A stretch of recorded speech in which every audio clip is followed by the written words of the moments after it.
Tout à l'heure, quand j'étais assis,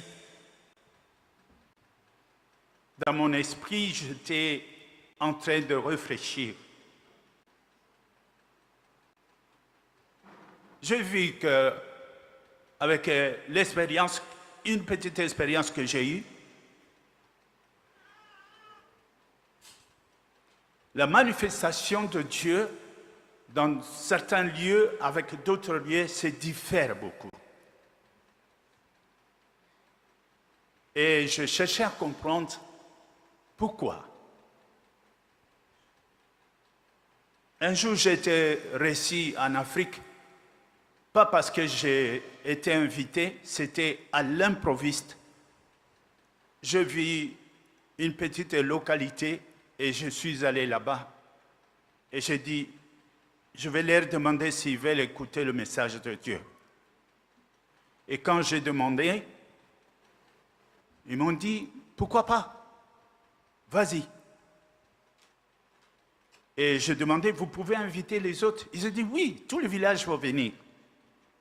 Et tout le monde est venu.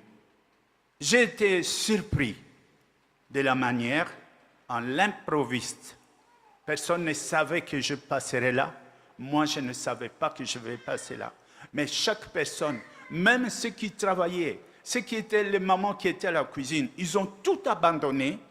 Ils sont venus écouter la parole de Dieu. Quand j'ai fini, j'ai demandé des gens qui voulaient recevoir Jésus-Christ dans leur vie.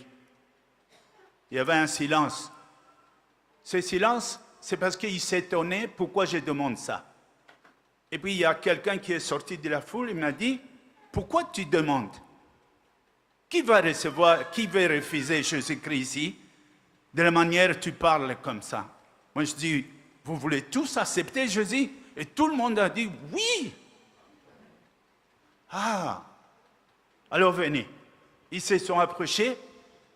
Nous avons fait la confession pour inviter Jésus dans leur vie. Nous avons prié et ça s'est arrêté là. J'ai fait une prière pour que la grâce de Dieu se manifeste là. J'ai prié pour l'ensemble des personnes qui étaient là. Je n'ai touché personne. Et je leur ai dit, je dois continuer parce que mon chemin continue. Un mois après, quand je suis revenu là, ils m'ont vu au moins à 300 mètres. Tout le village a commencé à courir pour me rejoindre là où j'étais. Les gens montaient sur mon camion de partout. Et les gens criaient. Quand tu es venu et quand tu es passé, nous n'avons plus un seul malade au village. Tout le monde est guéri. Quand tu prêchais, il y avait d'autres qui étaient au lit, qui ne pouvaient pas sortir. Il n'y a plus personne qui garde le lit. Tout le monde est guéri. Ils ont même pris l'enfant qui était né, ils ont baptisé à mon nom. On a donné à cet enfant ton nom. J'ai dit gloire à Dieu. Mais il y avait des endroits où quand je partais, les gens venaient. Mais il y avait d'autres qui entraient avec l'alcool à l'église. Et moi, je le voyais. Quand je prêchais, mes larmes coulaient. Je pleurais. Mais je ne pouvais pas arrêter. Je continuais. L'autre buvait, il criait fort là-bas, prêche! Et quand un jour Dieu m'a dit, tu ne vas plus aller là-bas, ce n'était pas la bénédiction qui s'est passée là. On a vu vraiment qu'on ne sait pas jouer avec Dieu. Tout dépend de la manière que tu reçois Dieu. Dieu sonde le cœur.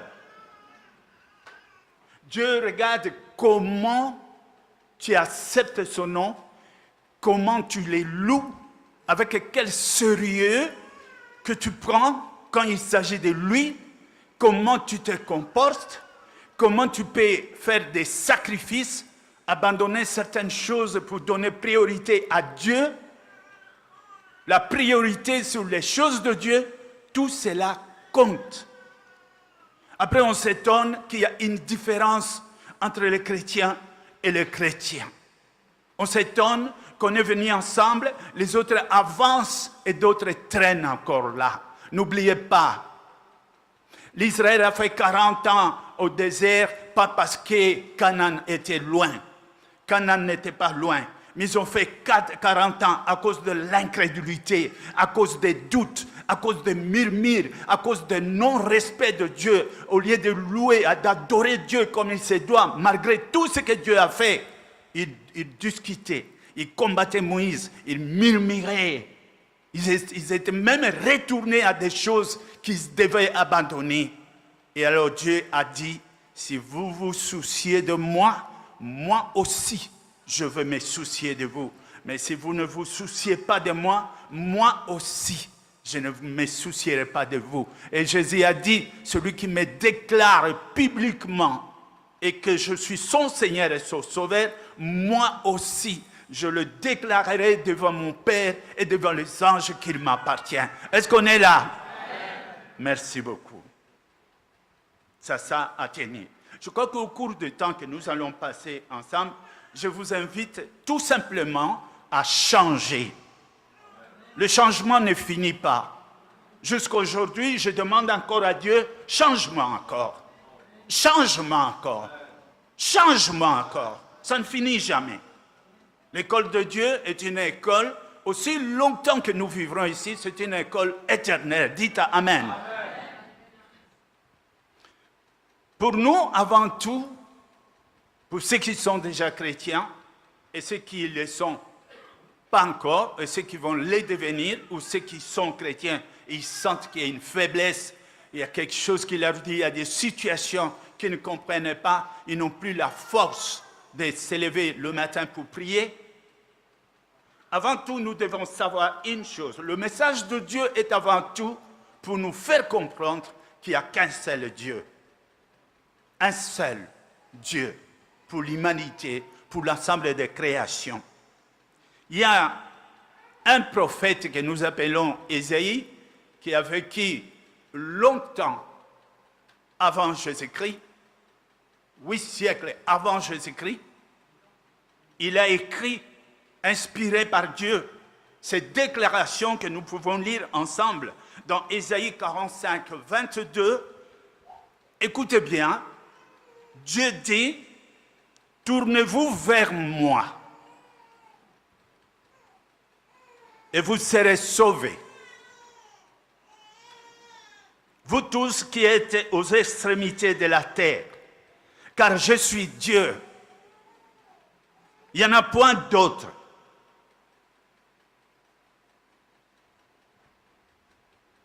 Dans le livre des psaumes 46, 10, il dira la même chose qui est similaire. 46, 10, il est dit également, Dieu nous demande de tournez-vous vers moi et vous serez sauvés. Et il est dit, quand ça arrive à un certain moment de ta vie où tu as des questions qui n'ont pas de réponse, ou qu'il y a des soucis qui t'envoient et tu ne sais pas comment. Et très souvent, on est habitué à tourner sur les choses anciennes, sur les enseignements anciens. Nous sommes habitués à aller trouver les sages de ce monde. Nous sommes habitués d'aller nous confier à nos avocats, à nos médecins, qui sont bien sûr des gens que Dieu a choisis. Mais Dieu dit, tournez-vous vers moi et vous serez sauvés. Parce que les secrets de la création, c'est lui qui a créé, et c'est lui qui peut changer, et c'est lui qui peut réparer ce que nous avons.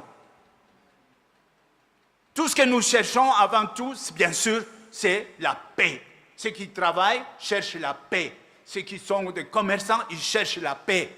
Tous ceux qui se marient cherchent la paix. Nous cherchons tous la paix. Mais la véritable paix se trouve dans la main de Dieu. C'est ça la différence. Et il nous dit, tournez-vous vers moi. Dans le livre de Jean 17, 3, regarde comment la parole de Dieu résume. Jean écrit pour nous dire que voilà, la vie éternelle, ce qui te connaît, c'est toi, le seul Dieu véritable. Toi, Dieu, le connaître. Dieu nous invite à les connaître. Dieu ne nous invite pas à connaître seulement les noms, comme font les témoins de Jéhovah. Quel est le nom de Dieu? Jéhovah. Ah, je connais Dieu. Tu ne connais pas Dieu. Dieu t'invite à venir vers lui pour vivre avec lui. On ne peut connaître Dieu que quand on vit avec lui. Tu ne peux connaître ton mari que quand tu vis avec ton mari. Tu ne peux connaître ta femme que quand tu vis avec ta femme. Tu ne peux connaître tes enfants que quand tu vis avec tes enfants. Sans l'expérience de la cohabitation, ce n'est pas possible de connaître Dieu. Vous allez étudier, vous allez avoir une intelligence qui sera remplie dans le cerveau, mais dans le cœur, aucun souvenir. La Bible dit, ceux qui sont de Dieu, ceux qui ont marché avec Dieu, leur nom s'est inscrit quelque part. Il y a un souvenir, la cohabitation, l'expérience, se réveiller avec Dieu, dormir avec Dieu, travailler avec Dieu, murmurer les noms de Dieu partout où tu vas. Dans la douche, tu cries les noms de Dieu. Où tu vas partout, tu sais, tu comprends que Dieu est avec toi. Tu as le temps de voir comment il agit. Tu as le temps d'approuver comment il fait. Tu as le temps de voir sa manifestation, sa puissance. Tu commences à vivre des miracles, des situations tout à fait particulières entre toi et Dieu. Ce qui te conduit à dire, effectivement, la parole de Dieu, la Bible dit vrai, c'est la vérité, parce que je vis. Et la parole de Dieu nous dit, premièrement, c'est de connaître Dieu. Mais Dieu ne nous donne pas un espace assez grand pour le connaître, parce que ceux qui viennent vers Dieu, Dieu le désigne, le rocher qui est à côté de lui. Il dit alors, ceux qui me cherchent, voici, j'ai mis à côté de moi un rocher qui serait là, sur lequel si tu t'appuies, tu ne seras jamais confus. Et ce rocher, Dieu nous parle de Jésus-Christ. Qui est Jésus-Christ? Jésus-Christ est la manifestation de ce Dieu invisible rendu visible dans un corps humain. Dieu a voulu visiter le monde. Et il a décidé de prendre la forme humaine. C'était ça son nom, Emmanuel, Dieu parmi nous. Il nous a visités. Qui cherche le Dieu va vers Jésus-Christ. Jésus-Christ a déclaré, nul ne peut venir vers le Père si par moi. Il doit passer par moi. Et personne ne peut aller vers Jésus-Christ s'il ne passe pas vers le Père, s'il passe par Jésus-Christ. C'est pourquoi tous ceux qui cherchent Dieu, Dieu de majuscule, il cherche Dieu. Tu peux être n'importe quelle croyance, n'importe quelle religion, mais si c'est Dieu de la vérité que tu cherches, un jour Dieu te conduit vers le Christ. Et quand on arrive vers le Christ, c'est là où on découvre que le Christ est bien réel. Apôtre Paul, quand il est venu, il n'est pas venu prêcher le Jésus qui a vécu avec les 12 apôtres à l'époque. Il est venu prêcher un Jésus vivant. Il dit, celui que je viens prêcher, c'est celui qu'on a crucifié, qu'on a enseveli, et qu'il est ressuscité, et qu'il est vivant. Voici la différence. S'il est vivant, il est avec nous. Et il a un sacerdoce qu'on ne peut pas donner à quelqu'un d'autre. Personne ne peut remplacer Jésus sur terre. Il est le chef de l'Église jusqu'à la fin des temps. Et c'est à lui seul, que nous pouvons obtenir la réponse quand nous cherchons Dieu. Il est le chemin comme il le déclare. Il incarne la volonté de Dieu. Jésus, c'est lui que dans sa bouche sort la pensée de Dieu. Tout ce que Dieu pense devient parole dans la bouche de Jésus-Christ. Est-ce qu'on est là? Amen.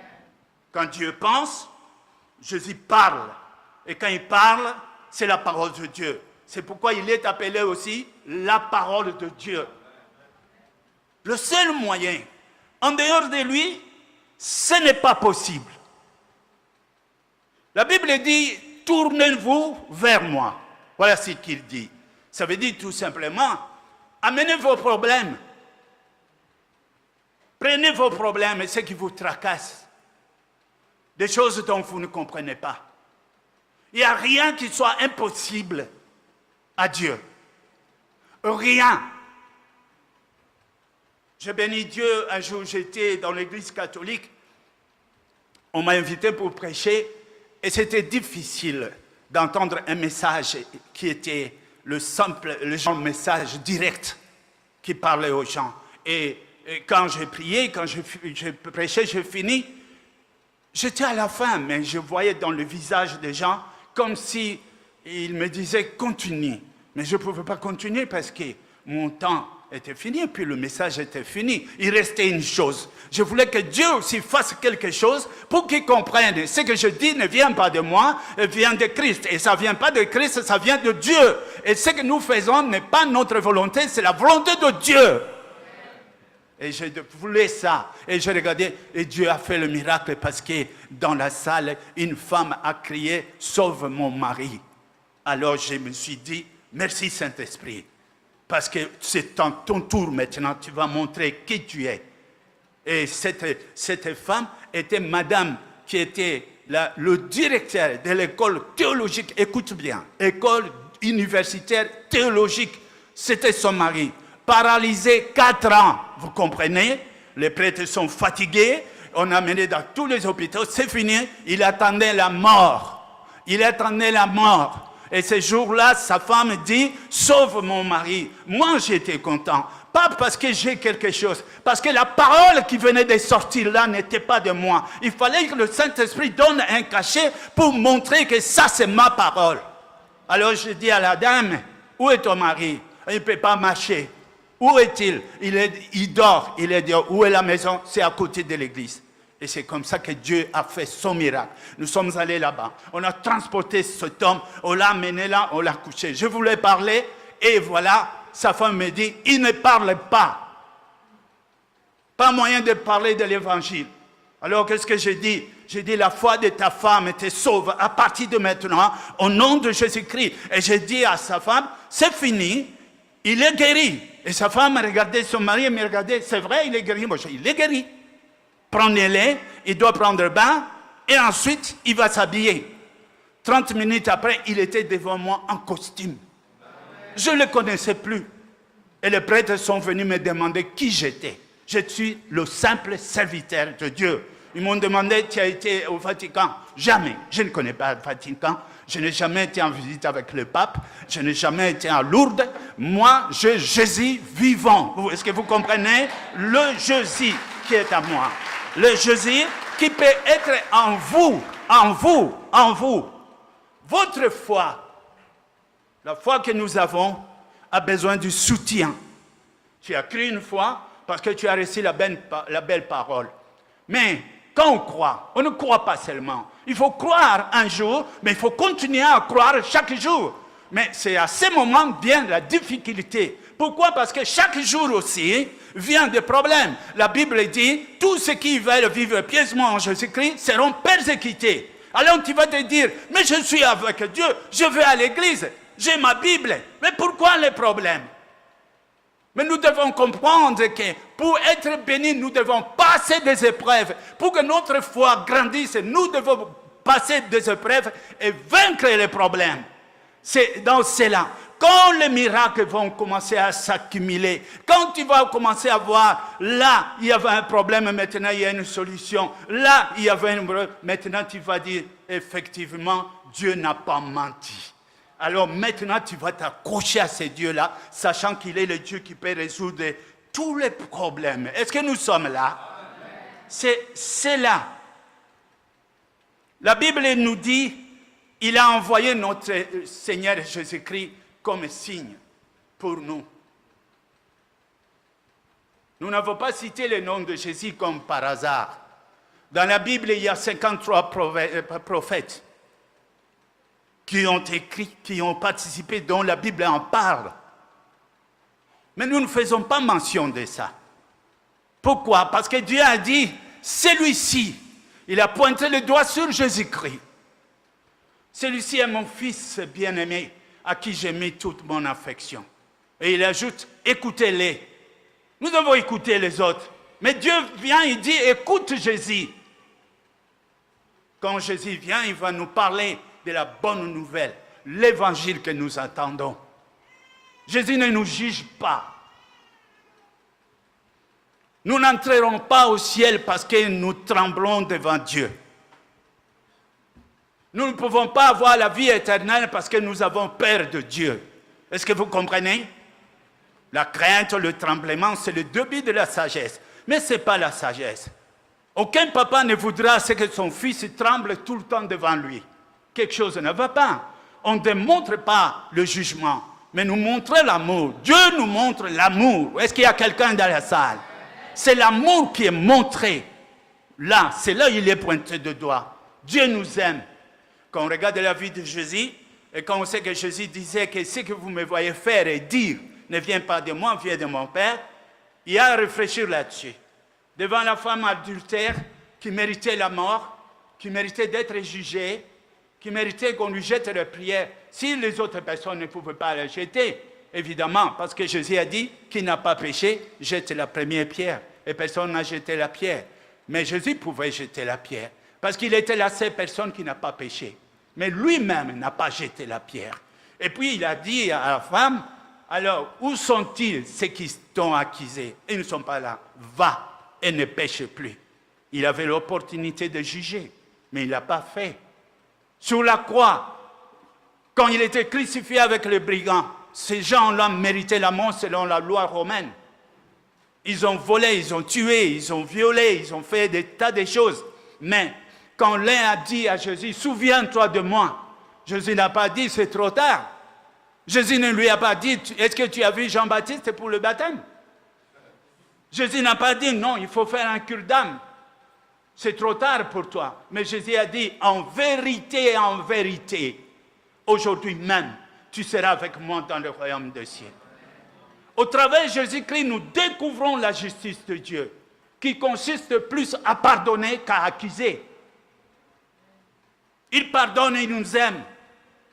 Quand il nous a appelés, nous étions tous pécheurs. Aucun de nous n'avait le mérite du royaume. Aucun de nous ne pouvait s'approcher de Dieu. Mais Dieu nous a aimés comme ça. Dieu t'a aimé comme ça. Dites Amen. Amen. Il a aimé comme ça. Et c'est comme ça que tu viens.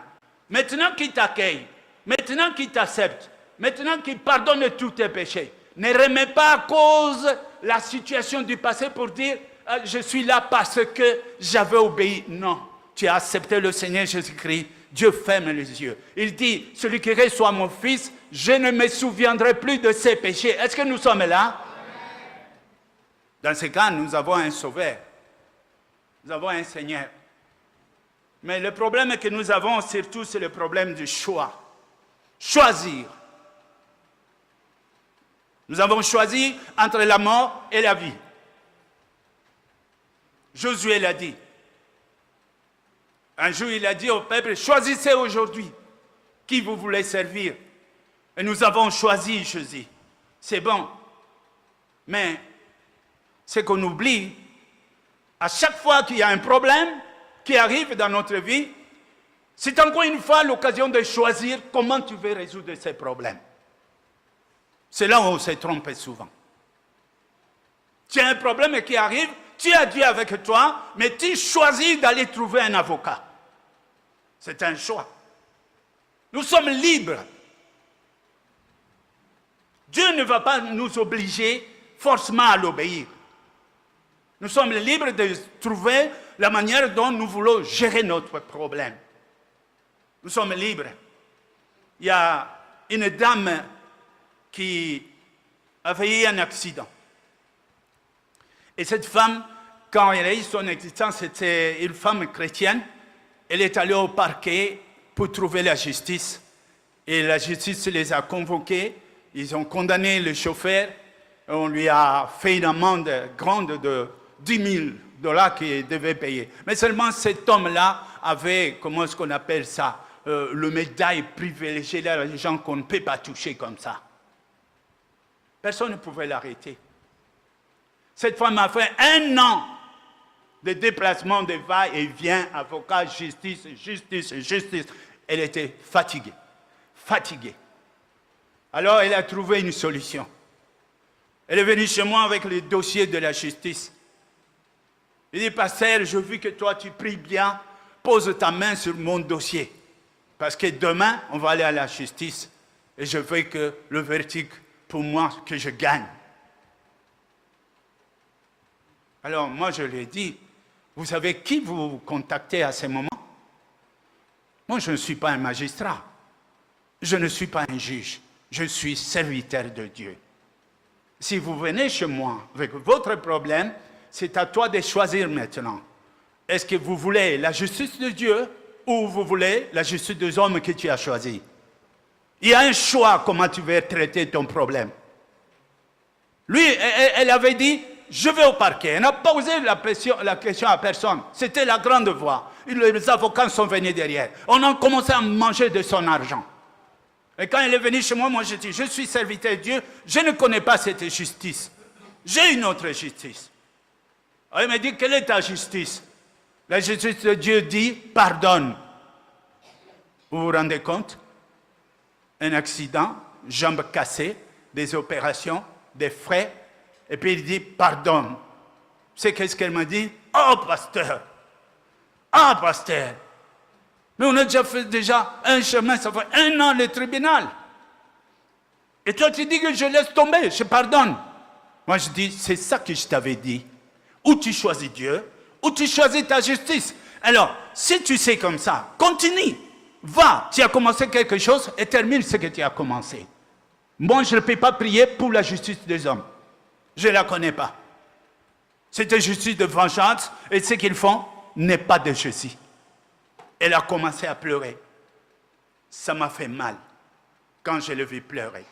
Je regardais d'un œil, elle était vraiment en larmes. Mais après, elle éclate, elle dit, pasteur, à partir d'aujourd'hui, je laisse tomber cette affaire.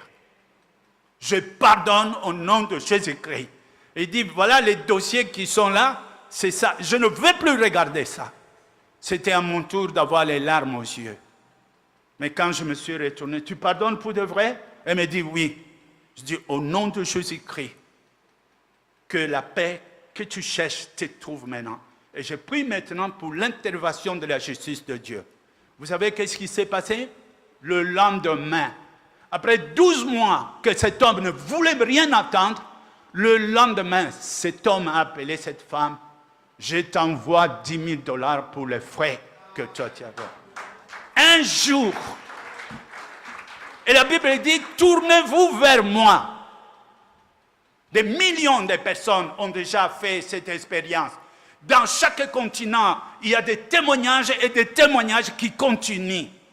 Vivre la vie chrétienne, c'est dépendre de Dieu, c'est d'écouter Dieu et de faire exactement comme il a demandé. Cela ne veut pas dire que tu comprends, même si tu ne comprends pas, mais fais exactement comme il a demandé. Est-ce que nous sommes là?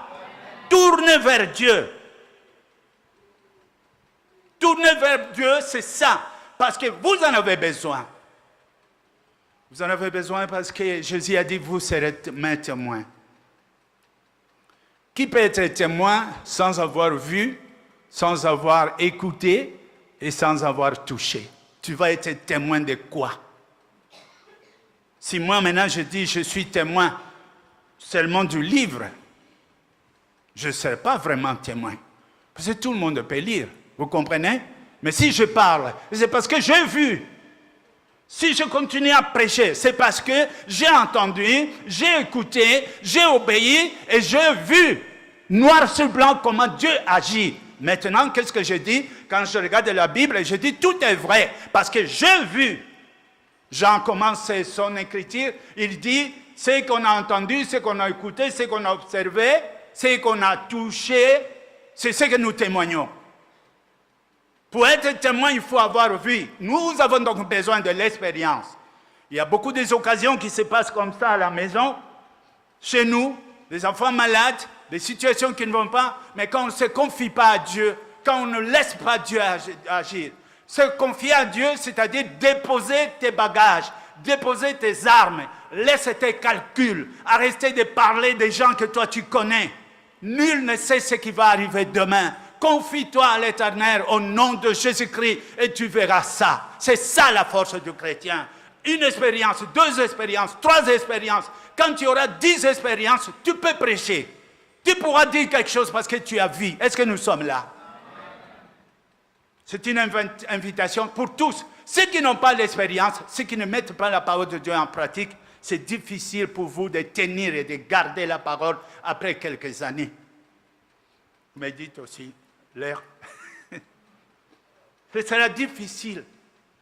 Parce que quand viendront les tribulations, quand il viendra des choses que toi tu ne comprends pas, tu te dire, mais pourtant j'ai fait ça. Tu fais ça selon toi, regarde-toi bien. Et relis encore une fois la parole de Dieu. Et c'est pourquoi Dieu nous demande, il nous envoie vers Jésus-Christ. Et quand nous allons vers Jésus-Christ, c'est là où nous apprenons cette nouvelle qui est à la fois triste et une autre qui est bonne. La triste, c'est que la vie charnelle sur notre terre, l'intelligence, les calculs des hommes est disqualifiée. Dieu ne tient pas compte de ça. Est-ce que nous sommes là? Tout ce que tu peux concevoir, tout ce que tu peux t'imaginer, Dieu a dit, c'est de la folie. Pourquoi? Parce que tu ne sais même pas ce qui va se passer demain. Tu fais tes calculs aujourd'hui, il y en a qui payent le bateau pour faire un voyage, mais le bateau n'arrivera pas. Ils arrivent en pleine mer et vous disent, voilà, c'est fini. Allez, le bateau va couler. Si tu savais, tu n'allais pas prier. Peut-être que tu te disputais avec l'homme des tickets. Je veux mon billet. Ok, prends ton billet. Mais c'était pour la mort. Est-ce que tu le savais? On ne sait pas ça. La force de Dieu, c'est que Dieu connaît ce qui va venir. Et quand c'est Dieu qui va te diriger, il va te diriger de la manière à éviter les obstacles du lendemain. Il va te protéger pour des choses qui vont venir 2 ans, 3 ans, 4 ans, 10 ans, même des choses qui vont venir plus tard vers tes enfants. Dieu va préparer ça avant. Mais comment savoir? On s'est confié à lui.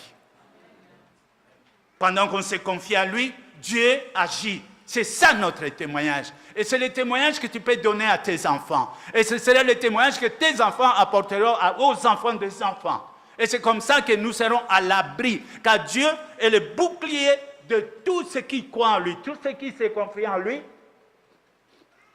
Le Seigneur est notre bouclier. Et alors, la Bible dit, la vie sur terre est disqualifiée. Tu peux me dire qui tu es.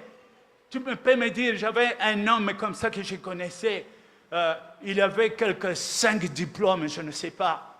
Il a passé toute sa vie à l'école. Il aimait étudier, il est devenu vieux à l'école. Vous comprenez? Alors moi, je me disais, quand est-ce qu'il va prendre plaisir maintenant de sa vie? Il avait 5 licences, je ne sais pas de quoi, et quand il est revenu au pays, le président de la République l'a pris tout de suite comme conseiller.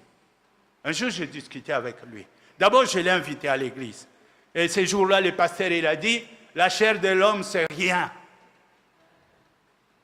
C'est une chose qui n'a pas de valeur. Et lui, à côté de moi, il a commencé à me décrire scientifiquement la valeur d'un corps humain. Il fallait entendre des mots. Et moi, j'étais là. Il dit, il n'est pas d'accord avec le pasteur. Un homme, c'est un homme valeureux. Regarde ce qu'un homme peut faire. Il a commencé à expliquer. Dans l'église, je n'ai rien dit. Après, à la porte, il m'a dit, je ne reviens plus à l'église. Je dis, c'est pas grave. Après, je suis allé chez lui à la maison. Et quand je suis arrivé chez lui à la maison, il a continué un peu ce qu'il avait commencé là-bas. Et moi, je fermais ma bouche. J'entendais des mots scientifiques et gréco-romains avec tout qui sortait de sa bouche. Et moi, je le regardais. Et puis, j'ai coupé la conversation. Je dis, qui a construit ta maison? Je fais semblant d'admirer sa maison. Je savais que c'est lui qui a construit. Alors, il a dit, ça, c'est moi. Il fallait garder avec fier. Ah, c'est moi qui ai construit ça. Avec la piscine? Oui. Tu as fait ça tout seul? Oui. Alors, je lui ai dit, je vais acclamer la maison. Elle a dit, quoi? Je dis, je vais acclamer la maison. Est-ce que j'acclame la maison ou c'est lui qui a construit la maison? Là, il a compris où je voulais aller. Alors, il a commencé à me regarder et à travailler. Alors, j'ai dit, bon, si l'homme est celui que toi tu décris, que dirions-nous de Dieu qui a créé l'homme? Alors là, la conversation s'est arrêtée. Et puis son ami a dit, ah Fritz, je ne savais pas que tu étais comme ça. Non, je vous dis seulement la vérité. Est-ce que nous sommes là? La même chose que tu es né sur cette terre, au travers de ton père et ta mère, et que la vie que nous avons héritée de notre père et de notre mère était disqualifiée par leur ère, par le péché. Jésus nous dit, il faut naître de nouveau dans une vie du ciel. Il faut naître de nouveau au ciel. Tu es né ici, on t'a enregistré ici. L'enregistrement ici n'est pas l'enregistrement d'en haut. Maintenant, il faut naître de nouveau pour que ton nom soit inscrit là-bas en haut. Dites Amen. Il n'y a aucune possibilité de sauver ceux qui étaient sur terre. Dieu a disqualifié ça. Mais Dieu nous donne une occasion, une seconde. Il n'y aura pas une troisième. La deuxième et la dernière. Naître de nouveau, naître dans la nature de Dieu, naître comme membre du royaume de cieux, appartenir à une deuxième vie qui ne connaît pas la fin, qui ne connaîtra jamais la mort, ni les douleurs, ni les difficultés. Voilà ce que Jésus dit. Et quand les gens demandent, mais comment ça? Je suis le chemin. Vous verrez ce qui va se passer en moi et vous comprendrez où je vais. Il est venu, il est mort comme tout le monde qui meurt, mais Jésus est ressuscité. Et jusqu'à aujourd'hui, il donne la preuve. Parce que le miracle que nous voyons ne vient pas des hommes. Le miracle que nous voyons, c'est encore Jésus. Parce qu'il y a un seul nom au travers lequel nous pouvons voir cela, c'est Jésus. Moi, j'ai fait ça. J'ai fait un test. J'ai prié en Afrique une fois. Il y avait beaucoup de gens. Et alors j'ai commencé. Au nom de Dieu, j'ai parlé comme ça. Je n'ai pas vu manifestation, rien. Au nom de Dieu, au nom de Jéhovah, au nom d'Adonai. Je séchais tous les noms qu'on a mis dans la Bible. Tout le monde était là tranquille. Après, j'ai dit, au nom de Jésus. Oh là là, j'ai vu toute la ligne, les gens qui sautaient partout. Je me suis dit, Jésus, tu es fort. Il n'y a que dans son nom. Dites Amen. Mais Jésus vient et dans sa promesse, il nous dit, nous serons un. Vous comprenez un peu? Si quelqu'un, nous sommes un. Si je suis un vraiment avec toi, tu vas me passer le secret de ta carte bancaire, n'est-ce pas? Si on est un. Le mari connaît le secret de la carte de sa femme. Il ne peut pas donner peut-être à quelqu'un d'autre, mais dans la famille, on connaît les codes, je connais. Prends ma carte, je connais. Dieu nous donne sa carte. Dieu te donne le code. À cause de Jésus, il dit que tu es avec moi. Oh, est-ce que nous sommes là? Vous, qui dit ça? C'est lui qui a créé l'univers, les galaxies, le soleil, tout ce que nous voyons. Il dit, toi et moi, nous sommes un. Et toi, tu es encore là, un, c'est quoi? Et c'est quoi un? Il a dit que nous sommes un. C'est quoi? Pendant 10 ans. Moi, je ne comprends pas ce qu'il a dit sur le un. C'est quoi? Oh, mais toi et lui, vous êtes un. La Bible dit, je viendrai et j'habiterai dans ton corps et nous serons un. Le monde ne me verra pas, mais toi tu sauras que je suis là parce que tu vas me sentir. Alléluia. Comme une femme enceinte, on ne voit pas le bébé, hein, mais demande à la mère, est-ce que le bébé bouge? Elle va te dire, oui. De temps en temps, tu vois la mère assise et puis elle bouge. C'est le petit qui donne des coups de pied là, ça ne va pas. Mais le Saint-Esprit se met en nous. C'est quelque chose de vivable. Tout ce que nous avons fait, c'est d'approcher, de venir et de faire confiance et de nous soumettre à sa parole et vous verrez.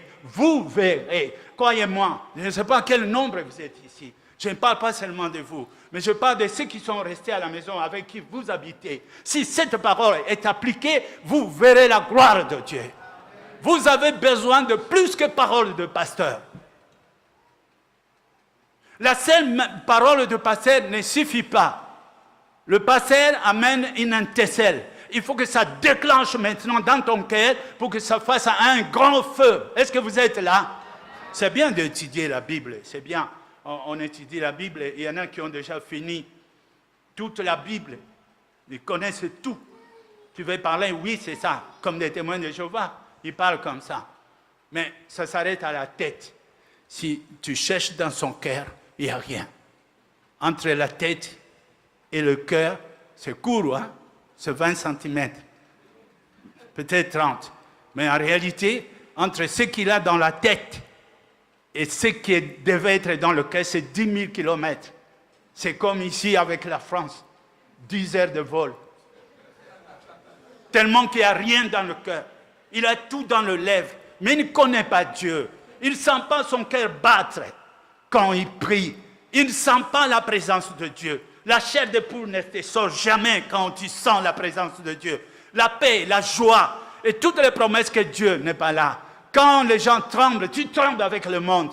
Quand les gens fouillent, tu fouilles aussi avec le monde. On voit des chrétiens qui fouillent, qui sont même beaucoup plus rapides que les païens. Ils se précipitent. Et quand tu lui dis, qu'est-ce que tu fouilles? Il dit, je ne sais pas. J'ai vu les gens courir et moi je cours.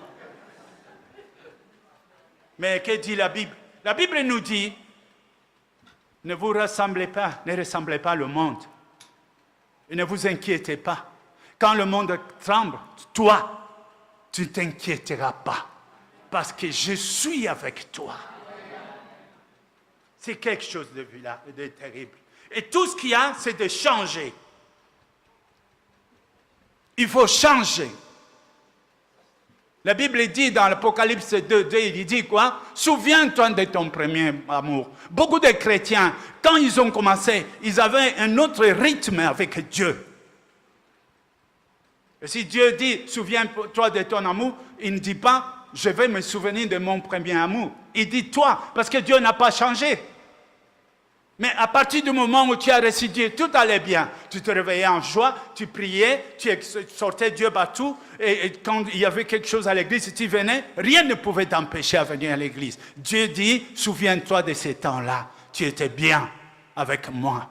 Mais maintenant que tu as changé et que tu as commencé à poser des questions à des autres personnes, à te confier sur les autres personnes, à t'appuyer sur d'autres solutions qui ne sont pas de Dieu, à essayer d'utiliser de nouveau tes calculs, à partir de ces moments-là, l'exercice du Saint-Esprit commence à s'arrêter. Et qu'est-ce qui va se passer après?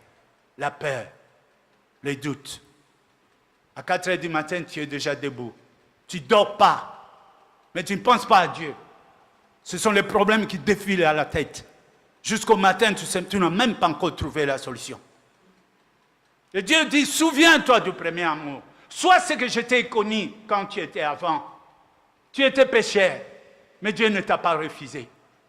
Tu étais n'importe quoi, on disait de toi n'importe quoi, mais Dieu n'a pas tenu compte de ça. Il t'aime.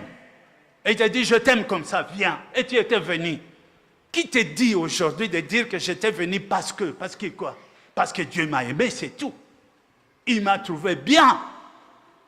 Le monde va dire tout état de choses de toi. Le diable, c'est un accusateur. Oui, mais ne crois pas que Dieu va t'accepter. Oh, regarde ce que tu avais fait. Oh, voilà, il y a longtemps que tu avais avorté. Oh. Dieu me connaît. Dieu connaît mes péchés plus que moi.